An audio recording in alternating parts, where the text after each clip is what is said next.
Welcome to our channel Ranjan study centre. आप सभी का हमारे चैनल पर स्वागत है। आज ये वीडियो अपडेट मैं लेकर आया हूँ BBMKU यूनिवर्सिटी धनबाद के सेमेस्टर 2 के जितने भी स्टूडेंट्स हैं उन सभी के लिए। तो सेमेस्टर 2 का जो एग्ज़ाम है BA BCom BSc का एग्ज़ाम लगभग ख़त्म हो चुका है, लेकिन सभी स्टूडेंट्स का AACC पेपर 50 मार्क्स के EVS का एग्ज़ाम होना बाकी है। तो कल कुछ स्टूडेंट्स का 26 तारीख को एग्ज़ाम है और कुछ स्टूडेंट्स का 28 तारीख को। तो EVS के कुछ इंपॉर्टेंट क्वेश्चन का डिस्कशन आज के इस वीडियो में करूंगा, जो कि एग्जाम के लिए काफ़ी इंपॉर्टेंट है और इसमें से आप लोगों को लगभग 70 से 80% क्वेश्चन कॉमन देखने को मिलेंगे। तो वीडियो को अंत तक देखिएगा, चैनल को जरूर सब्सक्राइब कीजिएगा। तो पहला क्वेश्चन है, ध्वनि प्रदूषण को मापा जाता है किसके द्वारा? तो DB यानी कि डेसिबल के द्वारा। दूसरा है, क्लाइमेक्स कम्युनिटी होता है तो पहले स्थिर होता है बाद में अस्थिर होता है। तीसरा है, सर्वाधिक उत्पादक पारिस्थितिक तंत्र है तो वर्षा वन, यानी कि जिस वन में अधिक वर्षा होती है वो सर्वाधिक उत्पादक पारिस्थितिकी है। Which one of the following is not a green house gas, यानी कि कौन सा इसमें से ग्रीन हाउस गैस नहीं है? तो O2 जो है वो ग्रीन हाउस गैस नहीं है, यानी कि ऑक्सीजन ग्रीन हाउस गैस नहीं है, लेकिन CFC, CO2, CH4 ये सब जो है ग्रीन हाउस गैस है, यानी कि क्लोरोफ्लोरोकार्बन, कार्बन डाइऑक्साइड और फिर आपका methane. Which gas protect earth from UV रे, यानी पराबैंगनी किरणों से कौन सी गैस पृथ्वी की रक्षा करती है? तो आंसर है ओजोन गैस, उसका फॉर्मूला O3 है। अगला क्वेश्चन है, मरुस्थलीय जलवायु पाई जाती है असम में, मेघालय में, राजस्थान में, त्रिपुरा में, तो इसका आंसर होगा राजस्थान में। अगला क्वेश्चन, डैश में घने वन पाए जाते हैं तो किस राज्य में? तो आंसर होगा झारखंड में घने वन जो है जंगल पाए जाते हैं। एक जीव समूह क्या कहलाता है? तो एक जीवों को मिला के जो समूह होता है उसको पारिस्थितिक तंत्र कहा जाता है।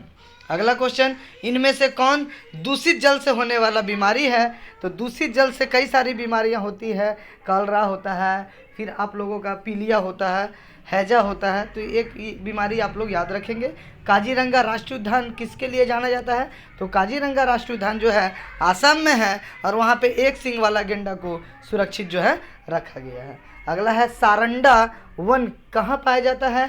तो ये जो है झारखंड राज्य में पाया जाता है। अगला क्वेश्चन है, दलदली स्थान पर होने वाले पौधे क्या कहलाते हैं? तो आंसर होगा B, लवनो उद्भिद कहलाते हैं। IUCN is concerned with, IUCN किससे जुड़ा है? तो IUCN जो जुड़ा है कंजर्वेशन ऑफ बायोडाइवर्सिटी, यानी कि जैव विविधता के संरक्षण से। इनमें से कौन पृथ्वी पर ऊर्जा का प्रमुख स्रोत है? तो आंसर है इसमें सूर्य। जीवाश्म ईंधन होता है तो जीवाश्म ईंधन जो है वो नवीकरणीय ऊर्जा के नहीं, यहाँ पे अनवीकरणीय ऊर्जा होता है। जीवाश्म ईंधन क्या होता है? अनवीकरण ऊर्जा। गूदेदार पौधे होते हैं तो आंसर होगा मरुस्थल में। अब घटक को क्या कहते हैं, यानी डिकम्पोजर को क्या कहते हैं? तो फेगोट्रोप्स कहते हैं। कम घुलनशील ऑक्सीजन इंगित करता है तो ये क्या करता है? पीने योग्य जल।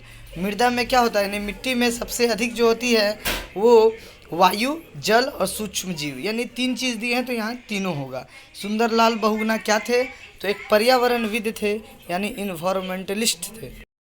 अगला क्वेश्चन है, देवदार वृक्ष पाए जाते हैं तो कहाँ पाए जाते हैं? सदाबहार वन में। अगला क्वेश्चन है, कौन प्राकृतिक जल पैथोजन से मुक्त होता है? तो इसमें आंसर होगा भूगर्भिक जल। अगला है, इन्वायरमेंट जो है किस शब्द से लिया गया, किस भाषा का शब्द है? तो इन्वायरमेंट जो है फ्रेंच भाषा का शब्द है। अगला क्वेश्चन, वातावरण में नाइट्रोजन का प्रतिशत कितना है? तो 78% जो है नाइट्रोजन है। निम्नलिखित में से कौन एक प्राकृतिक संसाधन की श्रेणी में सम्मिलित नहीं है?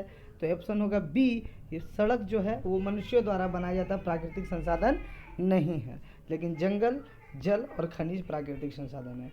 निम्नलिखित में से किस एक को संचयी संसाधन कहते हैं? तो आंसर यहाँ पे हो जाएगा अनवीकरणीय ऊर्जा को। अगला क्वेश्चन आप लोग यहाँ पे देख सकते हैं कि निम्नलिखित में से कौन एक जैविकीय संसाधन नहीं है? तो जैविकीय संसाधन जल नहीं है।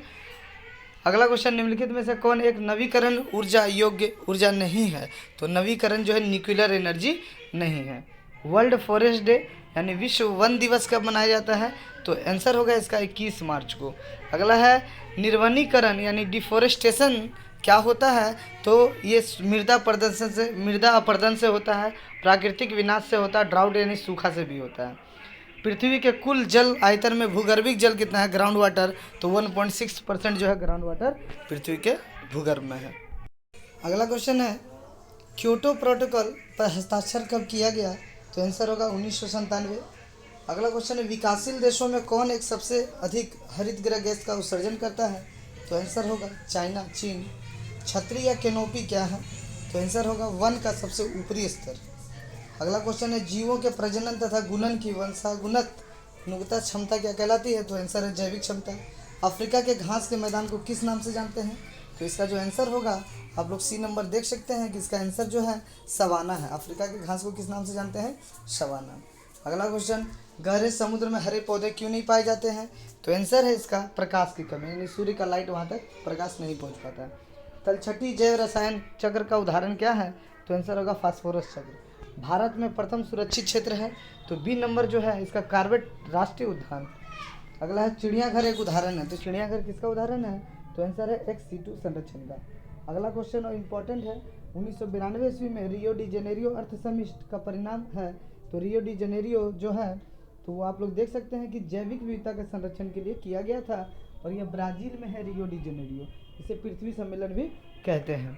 तो ये जो है सभी इंपॉर्टेंट क्वेश्चन आप लोग देख सकते हैं, और इसके अलावा भी और कुछ इंपॉर्टेंट क्वेश्चन मैं अपने नेक्स्ट वीडियो में दूंगा, क्योंकि वीडियो जो है ज़्यादा लंबा हो जा रहा है। तो अगर आप हमारे चैनल पर नए हैं तो हमारे चैनल को जरूर सब्सक्राइब करें, और आगे भी इसी प्रकार के अपडेट पाने के लिए हमारे चैनल को देखते रहें। धन्यवाद।